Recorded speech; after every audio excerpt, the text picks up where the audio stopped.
Pemirsa, Sobat KJRI Jeddah, Assalamualaikum warahmatullahi wabarakatuh. Waalaikumsalam. Perkenalkan, saya Ahmad Muhammad, Konsul Muda Penerangan Sosial Budaya KJRI Jeddah. Ketemu lagi dalam acara KJRI Talk Show.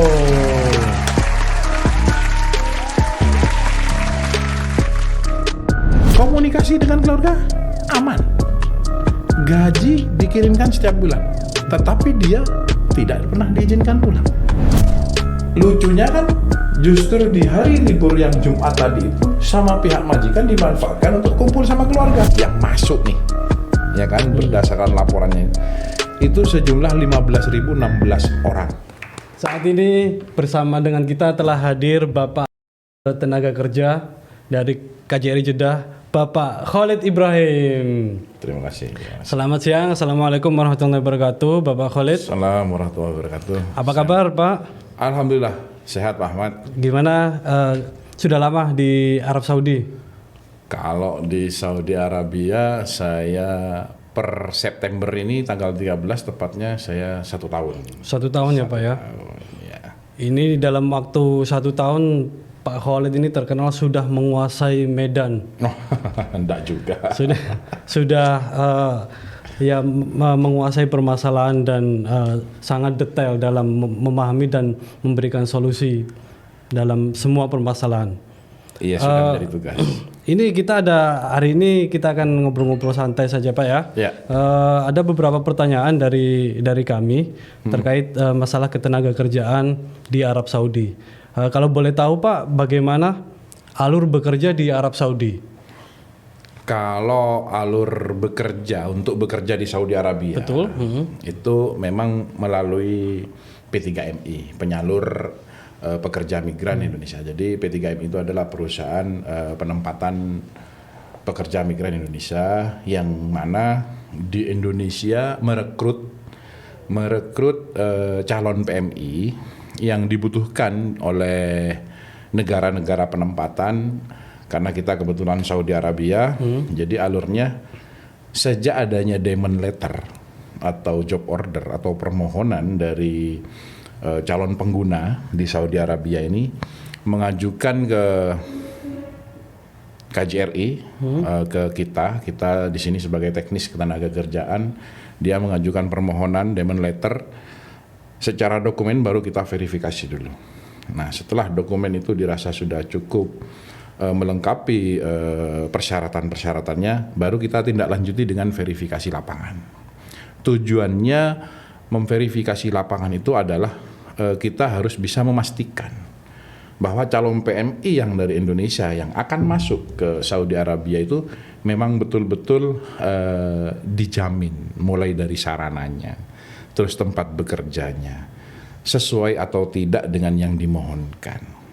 Contoh misalkan, ketika ada permohonan calon chef misalkan, untuk ditempatkan di mana sesuai permohonannya kan ada. Betul. Baru kita dokumen sudah kita lalui, kita verifikasi di lapangan. Nah, di lapangan ini kita lihat semua sarana-sarananya bagaimana, karena bisa saja tidak sesuainya, artinya yang dimaksudkan tidak sesuainya itu begini, Pak. Bisa saja mengajukan chef, tujuannya untuk restoran kan. Setelah kita tindak lanjuti di lapangan ternyata bukan restoran atau apa, perumahan atau apapun itu. Nah, ini kan tidak sesuai dengan permohonannya, dengan pengajuannya. Dari situ kita tidak bisa melanjutkan. Nah, kalau memang sudah sesuai, why not? Maksudnya tidak bisa melanjutkan itu? Kita tidak lanjutkan permohonannya untuk dilegalisasi. Ya, iya, tidak diproses. Supaya makanya tugas kami di perwakilan itu memastikan bahwa PMI ini akan bekerja di mana, kepada majikan siapa, kita harus pastikan dulu. Nah, baru setelah proses verifikasi lapangan sudah, baru kita legalisasi. Yang mana nanti demand letternya tadi itu kita naikkan ke dalam, ke konsuler, baru konsuler yang melegalisasi dokumen tadi. Nah, selanjutnya ketika legalisasi dokumen sudah dikeluarkan oleh konsuler, baru kita melegalisasi perjanjian kerjanya. dari perjanjian kerjanya itu sesuai dengan jumlah yang dimohonkan. Jadi misalkan tadi chef dibutuhkan 2 orang chef, 2 orang kitchen worker dalam satu demand letter katakanlah seperti itu. Itu berarti ada 4 dokumen khusus perjanjian kerjanya karena masing-masing. Nah, setelah itu kita upload kita ada web yang untuk proses endorsement, baru kita kirim ke Jakarta, baru nanti verifikasi lanjutnya adalah BP2MI dan Kemnaker di pusat. Sesuai dengan permohonan itu, baru nanti BP2MI itu mengirimkan kepada P3MI. Siapa yang bisa memenuhi permohonan ini? Gitu lah. Dari permohonan yang ada, P3MI A misalkan siap memenuhi permohonan ini. Di sana tentunya P3MI sudah mempersiapkan mulai dari SDM-nya, terus dokumen-dokumennya, termasuk sertifikat pelatihannya. Nah, pelatihan menurut Undang-Undang 18 tahun 2017 itu menjadi ranahnya Kemnaker. Ada beberapa balai latihan kerja yang ada di Indonesia yang sudah melaksanakan kegiatan pelatihan terkait pemenuhan SDM tadi itu yang memiliki skill dan kompetensi yang bersertifikasi. Nah, baru di situ P3MI yang sudah bekerja sama dengan BLK dengan rekomendasi tadi dari BP2MI melengkapi semua dokumen-dokumennya, bahkan termasuk dokumen perjalanannya mau ke negara penempatan. Sampai akhirnya persiapan pada akhir pemberangkatan, PAP namanya. Nah, persiapan akhir pemberangkatan itu, di situ kesempatan P3MI memberikan informasi seluas-luasnya terkait dengan bagaimana bekerja di negara penempatan. Nah, karena tanggung jawab kami di perwakilan itu adalah selama PMI bekerja di negara penempatan. Bukan ranah kami untuk mempersiapkan yang sebelum keberangkatan. Bukan ranah kami juga untuk PMI yang setelah bekerja. Tugas kami di sini adalah bagaimana membina, mulai dari mendata, membina, memonitor, bahkan termasuk mengevaluasi PMI yang ada di negara penempatan selama dia di negara penempatan. Jadi mulai PMI tersebut mendarat di bandara sampai dia pulang. Betul. Nah, tugas kami juga di sini yang menjadi penting adalah salah satunya adalah welcoming program. Welcoming program itu kita setidaknya itu menyambut yang pertama. Namun welcoming program ini bisa terlaksana saat P3MI yang di Indonesia itu menginformasikan kepada kita yang di perwakilan. Siapapun itu yang bertugas di perwakilan kan menurut undang-undang ini kan selain atase atau staf teknis itu ada pejabat yang ditugaskan. Nah, itu diinformasikan harusnya. Nah, banyak yang kami temukan di Saudi Arabia ini khususnya yang masih berangkat ke Saudi Arabia itu dengan unprocedural. Maksudnya unprocedural itu dia tidak melalui mekanisme-mekanisme yang ada. Dia tidak mengikuti prosedur yang sudah disiapkan oleh pemerintah. Akhirnya ketika ada apa-apa kami nggak tahu. Nah, saat inilah Mas yang masih banyak kami temukan di lapangan. Ini residu ya. Ini memang kasus-kasus lama, tapi sejak ada perbaikan dengan aturan dan regulasi yang sudah disiapkan oleh pemerintah, saat ini sudah mulai baik dan alhamdulillah saya secara terbuka dan objektif kita pun harus mengakui bahwa pemerintah Saudi Arabia juga sudah melakukan perubahan-perubahan yang signifikan terhadap ketenaga kerjaan yang ada di Saudi Arabia. Jadi kalau dulu mungkin masih sering kita temukan masalah-masalah banyak mungkin, sekarang bukan berarti nggak ada. Ada. Makanya kan sejak 2011 dilakukannya moratorium sampai saat ini, bahkan diperkuat sejak 2015, 2016 kalau nggak salah. Jadi dihentikan pengiriman penempatan ke Saudi Arabia, khusus domestic worker. Nah, namun memang saat itu, sejak itu sampai dengan sekarang, masalah itu sudah mulai berkurang karena pengirimannya sudah dihentikan. Namun masuknya ke Saudi Arabia ini masih banyak yang menjadi celah buat mereka ke sini dengan menggunakan visa yang lain. Walaupun tujuannya ke sini bekerja, tetapi banyak kami temukan warga negara Indonesia itu masuk ke Saudi Arabia dengan menggunakan visa ziarah, bahkan dengan umroh sekalipun. Padahal sudah sejak lama kami ketahui ada sanksi-sanksi yang memberatkan, bahkan sangat berat yang saya dengar informasinya itu. Ketika ada pelanggaran, mereka masuknya ke Saudi Arabia menggunakan visa umroh,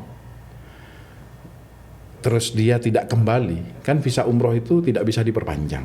Betul. Dia ada izin tinggal di sini selama 30 hari, karena dia tujuannya ke sini kan umroh, beribadah. Sudah disiapkan skema oleh pemerintah Saudi Arabia sedemikian rupa, misalkan 30 hari nih mereka berumroh, kan begitu.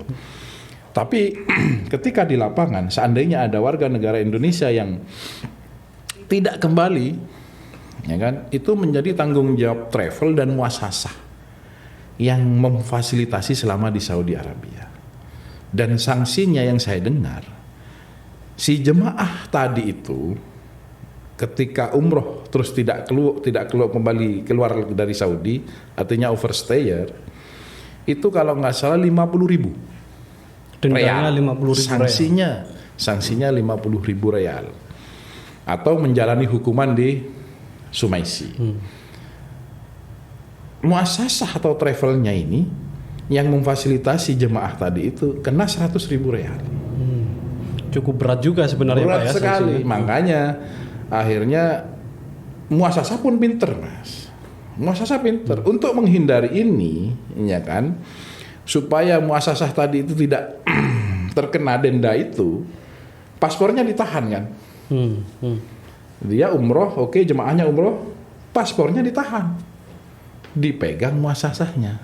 Saat keluar, harusnya keluar dari Saudi Arabia, ketika dia tidak keluar, muasasah langsung, yang saya pernah tahu nih di lapangan, muasasah itu langsung melaporkan bahwa yang bersangkutan itu kabur, atau sama muasasahnya diboardingkan.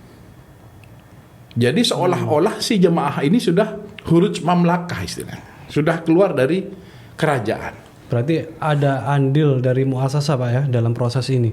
Bukan andil, muasasah sendiri kan tidak mau dibebani oleh denda atau sanksi itu tadi, gitu kan. Makanya karena pernah saya temui satu warga negara Indonesia, dia bekerja di sini, ya tentunya dia kerjanya sudah pasti nggak resmi lah, ya kan. Ketika saya pernah tanyakan, saya umrohan, Pak. Oh begitu. Terus ya sudah, saya mau pulang. Kamu melalui mana jalur pulangnya? Ketika saya coba cari informasi, dia selama ini bekerja 5 tahun, dia pulangnya ketika ada informasi untuk mendapatkan print out-nya, itu saya dapat informasi huruj mamlakah. Artinya yang bersangkutan ini seolah-olah sudah keluar dari Saudi Arabia, padahal orangnya ada di sini, gitu loh. Itu yang umroh, Mas. Satu lagi yang menjadi banyak masalah juga di kita, itu adalah yang menggunakan visa ziarah. Nah, visa ziarah itu dia WNI ya, WNI itu datang ke sini pasti tujuannya bekerja. Tetapi yang menjadi aneh, bahasanya aneh itu begini. Orang Indonesia ziarah ke orang Saudi itu ngapain coba? Ya kan? Ini kan jadi pertanyaan. Ngapain juga? Apakah kamu ada kaitan saudara? Enggak. Tapi kenapa kok warga Saudi bisa mendatangkan. Saya tidak tahu nih skemanya seperti apa, karena yang saya bisa menjawab seperti ini, saya bisa menyampaikan seperti ini kan setelah ada permasalahan yang kita temui di lapangan. Di lapangan. Tuh. Ketika mereka mau melakukan perpanjangan paspor nih, ya kan? Melakukan perpanjangan paspor, tapi dia punya iqomah, Mas. Dia punya iqomah, artinya dia resmi tinggal di sini. Ya kan? Di iqomah itu berbunyi nih. Nah, okupasi jabatannya itu ada. Amilah manziliyah katakanlah seperti itu. Ketika bekerja di sini, kita coba tanyakan, kamu di sini kerja sudah berapa lama? Sudah 10 tahun, Pak. Nah, disitulah kesempatan kami, pemroses yang ada di gedung Yandu ini, untuk mendalami. Jadi menggali informasi seluas-luasnya terkait WNI tadi selama dia bekerja di Saudi Arabia. Oke, saya abaikan proses masuknya ke sini. Ya kan? Saya nggak, bukan ranah kita. Ketika sudah di sini, sudah di hadapan saya, kamu memiliki iqomah, berarti kamu tinggal di sini bekerja. Saya anggap itu sebagai PMI. Kan begitu.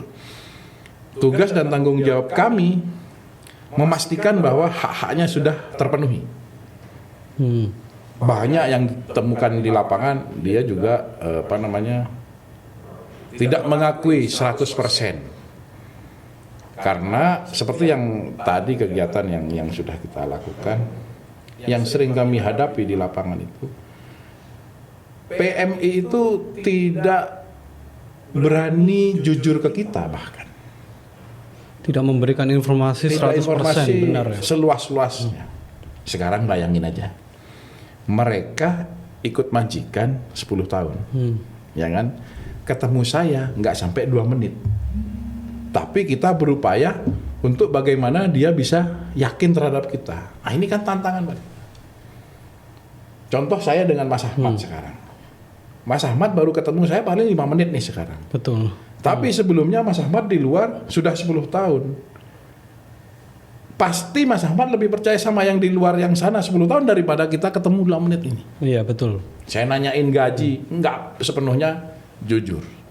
Nah, ini yang minimnya informasi yang mereka dapatkan. Yang sering kami temukan juga, WNI yang seperti itu tuh yang biasanya tidak diberikan kesempatan untuk memegang HP oleh majikan.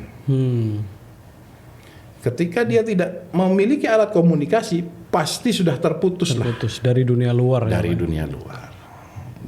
Kita tahu di Saudi Arabia ini punya otoritas, penduduknya sendiri, warga negara Saudi sendiri punya otoritas. Ketika siapapun yang ada di dalam rumahnya, kita pun juga akan sulit untuk masuk. Ketok pintu aja kita nggak berani, Pak. Bisa saja kita dituduh macam-macam.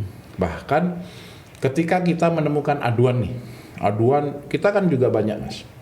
Banyak menerima aduan itu dari telepon, WA, SMS dan lain sebagainya, yang mana sudah menjadi satu bingkai. Di sini ada namanya Simadu. Bentuk aduannya beragam. Dari situ nanti diolah oleh admin termasuk KPW sebagai pendelegasi tugas ke case officer, tetapi beliau sudah pasti untuk ketenaga kerjaan ke saya, baru saya nanti mendisposisi kepada teman-teman di ketenaga kerjaan. Nah, ketika ada aduan misalkan si fulan tidak pernah ada komunikasi dengan keluarga sekian tahun, diketahui dia bekerja di majikan A, nomor teleponnya ini, kita telepon nih, bisa saja dia bilang nggak ada, terus kita lapor ke polisi, ya kan? Lapor ke polisi, kita pun juga harus hati-hati. Kalau misalkan aduannya tadi itu bekerja 10 tahun tidak pulang, tidak digaji atau apa, polisi sudah langsung angkat tangan. Bukan bagian saya, itu bagian maktab amal. Nah, ini bagian dari perbaikan pemerintah Saudi Arabia dalam melayani warga negara asing juga. Tetapi di sisi lain kita pun juga ada hambatan. ketika kita bikin aduan seolah-olah gitu kan, seolah-olah aduannya ini dia menerima penyiksaan, penganiayaan dan lain sebagainya, polisi baru mau.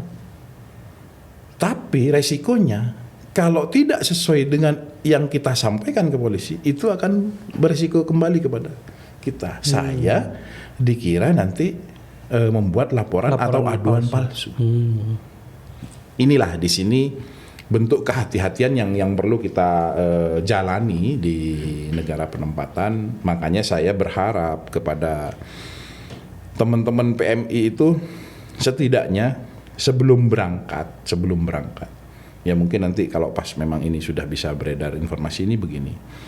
Setidaknya sebelum berangkat dengan teknologi sekarang yang sudah sedemikian canggih, selama masih ada kesempatan untuk memegang HP, contohnya nih misalkan silakan Sherlock mungkin.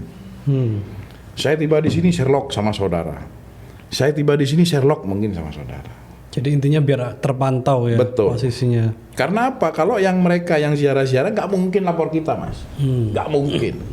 Karena apa? Ziarahnya tadi itu datangnya di bandara sudah dijemput. Entah siapa yang jemput. Makanya ketika kita tahu bahwa dia ziarah itu kan saat dia misalkan nggak bisa pulang nih. Kan kita sering menyelamatkan di bandara. Selain yang datang, selain dengan aduan, sering juga kami menyelamatkan di bandara. Yang saat bagaimana Pak kami menemukan di bandara? Saat mereka itu ibaratnya terlantar. Dia dipulangkan oleh majikan, ya kan? Tetapi dia tidak bisa exit. Mungkin karena masih ada catatan tadi itu. Ya kan? Dia masuknya ziarah. Nah, mungkin selama ziarah di sini, ziarah kan ada masa tinggalnya, mulai dari sebulan, 3 bulan, 9 bulan dan seterusnya. Yang berhak dan bisa memperpanjang itu kan yang mendatangkan. Betul. Ya kan? Nah, selama itu tidak diperpanjang, kan menjadi permasalahan buat si PMI itu sendiri. Walaupun pembebanannya pada majikan. Kalau majikannya kooperatif, kalau nggak kooperatif, artinya tidak ada pihak-pihak yang bertanggung jawab terhadap PMI tersebut.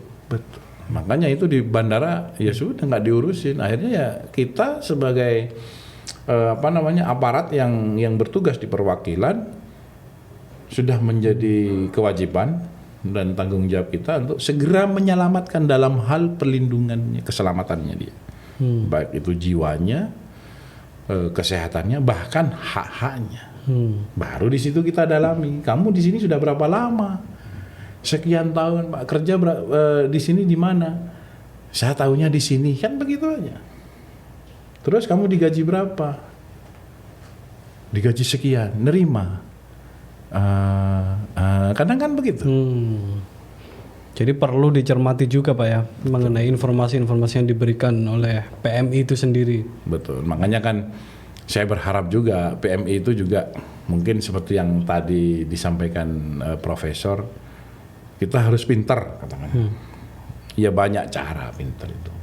Makanya dengan adanya alat komunikasi yang sudah sedemikian canggih, ya seyogyanya kita betul-betul bisa mengoperasikan. Kalau yang belum mengoperasikan itu kan yang lama-lama. Nah, kalau yang belum berangkat ini kan istilahnya kan era digital ini kan anak-anak milenial katakanlah. Itu kan sudah bukan orang yang gaptek lah, ya kan?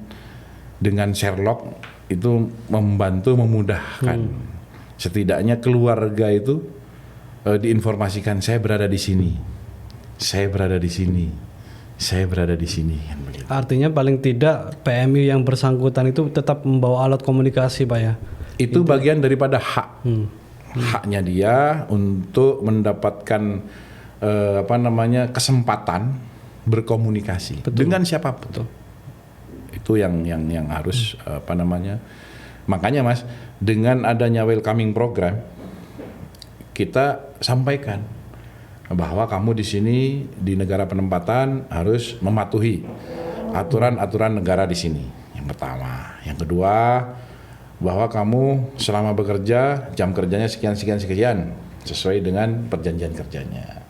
Terus yang kedua, yang selanjutnya kamu harus bisa menyampaikan ke pihak majikan, saya harus punya kesempatan untuk berkomunikasi dengan keluarga. Itu mungkin yang istilahnya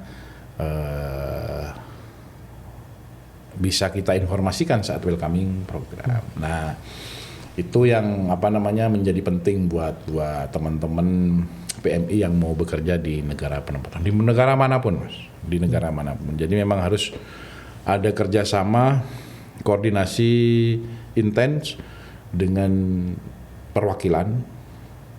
P3MI juga seyogyanya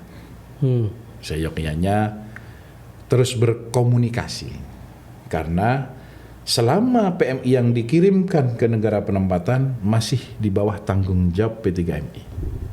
P3MI itu tadi perusahaan penempatan pekerja migran Indonesia.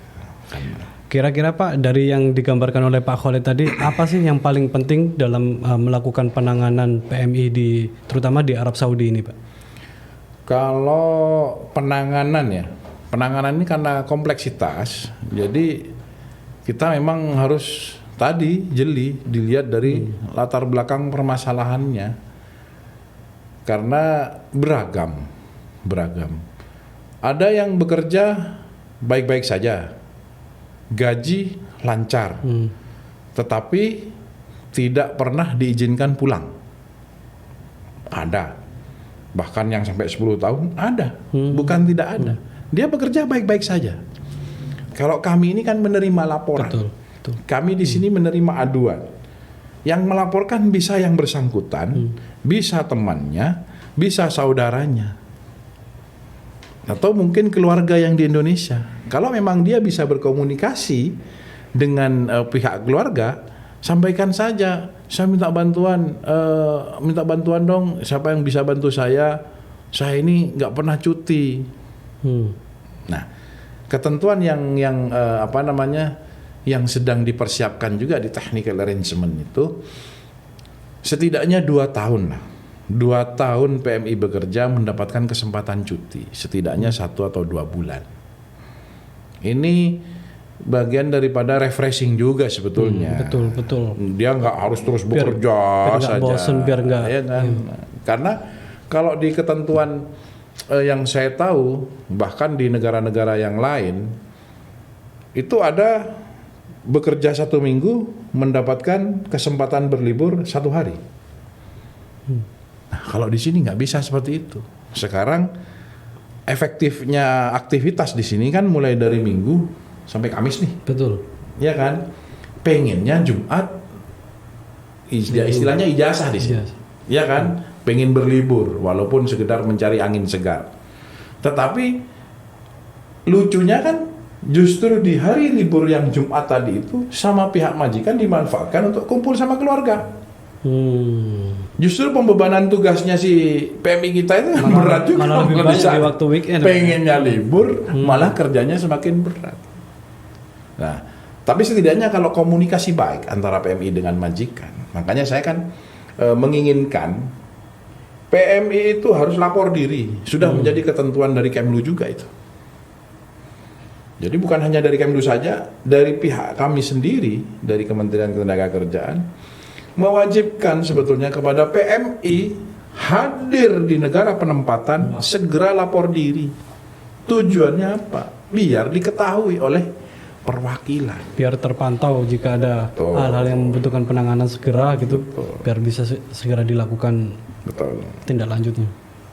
Jadi memang kompleks, Mas, di sini, dan kalau kita ceritakan itu tidak bisa semudah yang kita ceritakan, karena menghadapi PMI bermasalah itu menjadi tantangan yang unik, tantangan bisa dibilang berat juga sebetulnya, karena contoh nih penyelamatan saja ya. Mungkin izin saya menyampaikan data juga. Silakan Pak. Pendataan PMI saja, Mas. Pendataan PMI per tahun 2018 itu yang masuk nih ya kan, berdasarkan laporannya itu sejumlah 15.016 orang. Yang masuk aja selama tahun 2018. 2019 11.498. 2020 8.837. 2021 12.608. Dan tahun 2022 sampai dengan 23 Juli itu sebanyak 5.260 orang. Itu mereka semua yang masuk menggunakan visa resmi, visa bekerja atau semua visa, Pak? Yang melapor ke sini dia sebagai pekerja, entah itu pekerja formal atau pekerja informal. Jadi berdasarkan lapor diri. Ya, dia akan melapor. Kita dapatnya angka ini dari mana? Saat mereka hadir ke KJRI, biasanya dalam rangka pergantian paspor atau perpanjangan paspor. Disitulah kesempatan kita mendata warga negara. Karena apa? Saat perpanjangan paspor, kami juga minta iqomahnya. Gitu loh. Kalau nggak punya iqomah, Pak, ya nggak akan kesini mereka. Ya kan? Karena apa? Tujuannya dia memperpanjang paspor, dia mau memperpanjang iqomah. Biasanya begitu. Nah, disinilah kami dapatkan data itu. Artinya data yang ada di situ adalah data PMI kita yang melaporkan diri. Sementara ketika di luar PMI yang tidak lapor diri tidak masuk dalam data tersebut. Tidak, ya, Pak, ya? Tidak. Lucu juga kalau kita punya datanya orang yang di luar. Artinya memang kasus yang ada di lapangan itu cukup besar. PMI kita yang tidak terpantau oleh KJRI, oleh perwakilan. Betul. Memang untuk ketenagakerjaan saja, Mas, untuk pengaduan di tahun 2022 saja ini sampai dengan 23 Juli ini sebanyak 192 aduan. Beragam, cukup Mas. Banyak juga, Pak. Sedikit dibandingkan mungkin yang lain mungkin. Saya kan nggak tahu nih.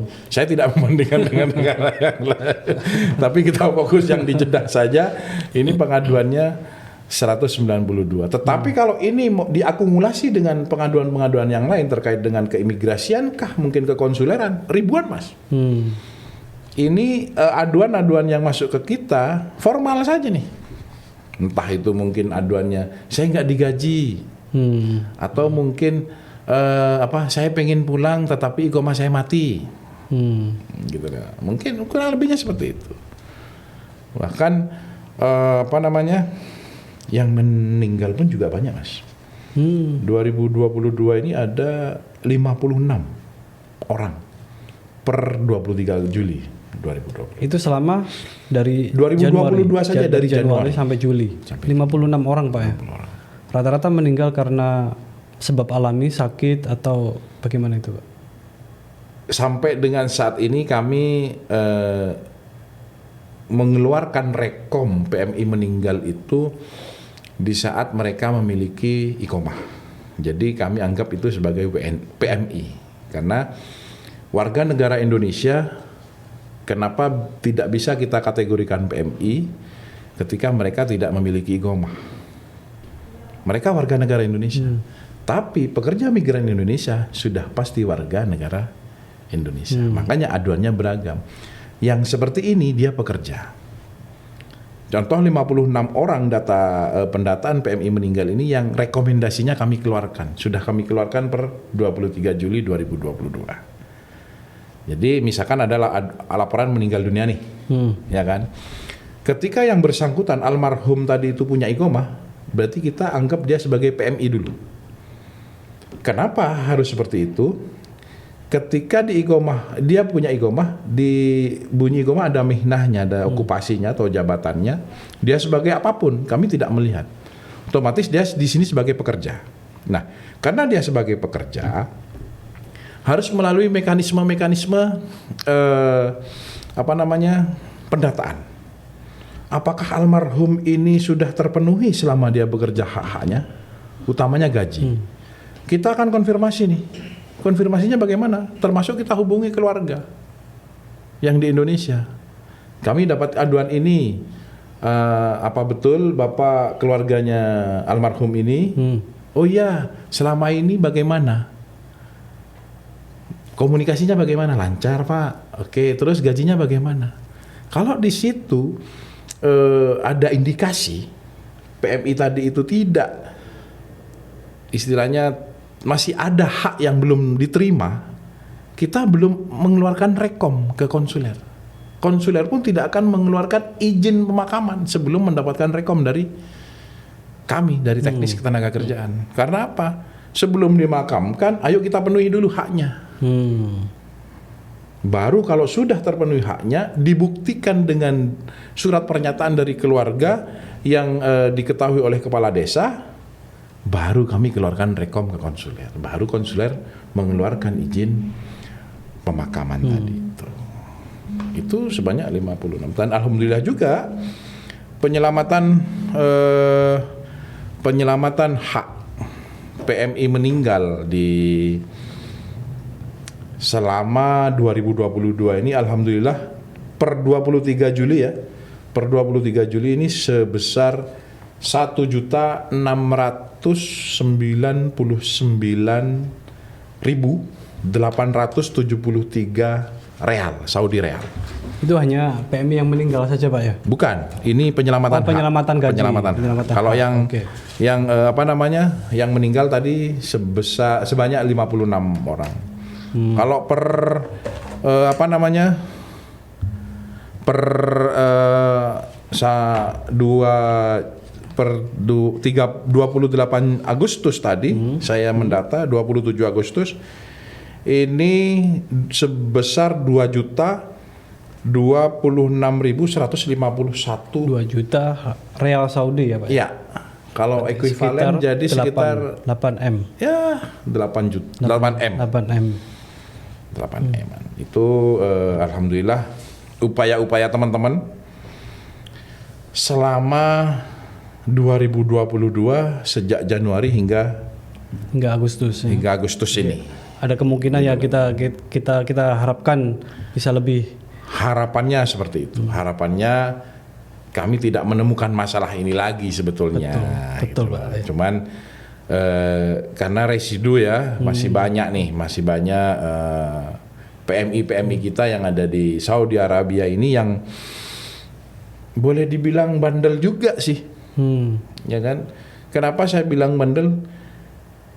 Mereka itu datangnya ke KJRI ini hanya mengeluh. Makanya saya sering ketika sosialisasi, ayolah kami berikan berita gembira. Pak, alhamdulillah saya bekerja di sini baik-baik saja dengan gaji sekian, saya tiap bulannya transfer. Lah itu belum pernah saya dengar. Jadi ketika ada masalah saja baru datang ke Pak Khalid ya Pak ya? Iya, jadi kalau ke sini, kamu sini ngapain? Perpanjang paspor Pak. Dengan tegasnya, perpanjang paspor. Oke, perpanjang paspor. Terus gajimu gimana? Sudah. Kalau ditanya gaji sudah berbelit-belit.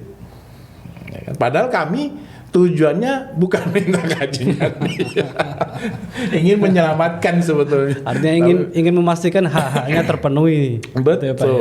Makanya kan ketika dia datang ke sini untuk perpanjangan paspor, kita ikat dengan perjanjian kerja. Tujuannya apa? Seandainya di kemudian hari ada permasalahan, kita punya bukti nih. Bukti bahwa yang bersangkutan PMI tadi itu dengan tanda tangannya dia, dengan tanda tangannya majikannya, dengan tanda tangannya diketahui konsul, mereka sudah terikat dengan perjanjian kerja. Oh, gaji sekian. Harapan saya ini sebetulnya PK ini kan dibuat memang 2 tahun Mas. Tapi kenyataan di lapangan hadir ke sini lagi kan kalau paspor mati. Sekitar 5 tahun lagi baru kesini lagi ya. Iya. Padahal seandainya dia 2 tahun bisa rutin, ya kan? Kan nanti kita bisa coba upayakan ke majikan. Ayolah ini sudah 2 tahun masa gajinya tetap segini. Mungkin tambahin dong entah 100 atau 200 real. Itu kan jadi bargaining kita. Betul. Jadi kalaupun memang istilahnya dia bisa hadir ke sini, yang diuntungkan tuh dia. PMI itu sendiri apa ya? Betul. Gitu loh. Cuman ya. Tapi kira-kira kenapa itu Pak? PMI kita kayaknya agak enggan kalau mau ke KJRI. Padahal sebenarnya yang diuntungkan adalah mereka. Ya itu yang saya nggak bisa. Karena apa ya? Nggak tahu kenapa PMI itu masih kekeh dengan pola-pola yang seperti itu gitu loh. Padahal makanya kan kesempatannya saat di sini saya sampaikan edukasi seperti itu gitu loh. Bahkan di setiap sosialisasi di lapangan saya menyampaikan, ayolah 2 tahun ke sini dengan majikannya, ya kan? Makanya menjadi catatan juga ketika dia di sini. Kenapa nggak mau ke sini walaupun 2 tahun sekali? Padahal itu untuk kebaikan mereka Padahal sendiri. untuk kebaikannya bukan untuk kita. Gitu. Kita sendiri ringan sebetulnya. Sebetulnya dengan mereka hadir ke sini sebetulnya meringankan tugas kita, bukan memberatkan. Karena apa? Selama 2 tahun nih gaji lancar, ya kan? 2 tahun lagi ke sini, ya kan, untuk perpanjangan kontrak. Anggaplah bahasa gampangnya begini, Mas. Dengan adanya Undang-Undang 18 yang baru ini, pemerintah Indonesia semakin memperketat perjalanan PMI. Salah satu contohnya itu adalah setiap PMI mau berangkat lagi ke negara penempatan, entah itu posisi cuti atau memang dia waktu itu pulang, untuk kembali lagi itu dimintain bukti perjanjian kerja. Tujuannya apa? Supaya pemerintah pun juga tahu keberangkatan yang bersangkutan ke negara penempatan ini memang betul-betul bekerja dan sudah terikat dengan perjanjian kerja. Makanya sudah mulai banyak yang ke sini dengan tujuan cuti, ya kan, dengan tujuan cuti. Di situ kesempatan kita bargaining ke majikan. Kalau mau mempekerjakan ini lagi, naikin gajinya nih. Gitu. Karena memang apa ya? Kalau tidak menggunakan yang cara-cara seperti itu, mereka tidak termonitor oleh kita. Dan mereka menganggap ya terima-terima saja digaji seperti itu tanpa adanya kenaikan selama beberapa tahun gitu, terima-terima. Betul. Itu seneng-seneng aja. Herannya juga begitu.